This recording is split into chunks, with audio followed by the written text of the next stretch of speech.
Something ఏదో జరుగుతోంది. అమెరికాకి సంబంధించినటువంటి స్థావరాలు ఉన్నటువంటి వెనిజులా, క్యూబా దగ్గరికి రష్యన్ యుద్ధ నౌకలు వెళ్ళి కూర్చున్నాయి. అదే సందర్భంలో అదే స్థావరాలకు దగ్గరలో కొన్ని స్థావరాల దగ్గరికి చైనా యుద్ధ నౌకలు వెళ్ళి కూర్చున్నాయి.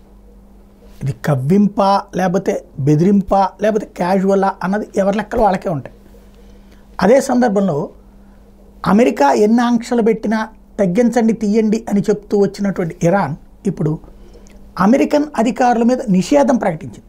ఇప్పటిదాకా ఇరాన్లో ఉన్నటువంటి వాళ్ళు అమెరికాకి వెళ్ళడానికి నిషేధం ఉంది. ఈవెన్ రష్యా వాళ్ళ మీద కూడా నిషేధం పెడుతుంది. అమెరికా నిషేధం పెట్టిందంటే యూరప్ దేశాలు ఎక్కడికి రానియరు వాళ్ళని. అలాగే రష్యా కొంతమంది అమెరికన్స్ మీదన అట్లా పెట్టుకొచ్చింది. వాళ్ళు రష్యా దగ్గరికి రారు అంతే. ఇరాన్ ఇప్పుడు కొంతమంది మీద నిషేధం పెడుతోంది అమెరికన్స్ మీద, 11 మంది మీద. వాళ్ళని ఇరాన్లోకి అనుమతించరు అంతే. కాకపోతే ఈ నిషేధం ద్వారా కవ్విస్తోంది అమెరికాని. సంథింగ్ ఏదో జరుగుతోంది. ఏంటనేది 2-3 రోజులు పోతే కానీ స్పష్టత రాదు.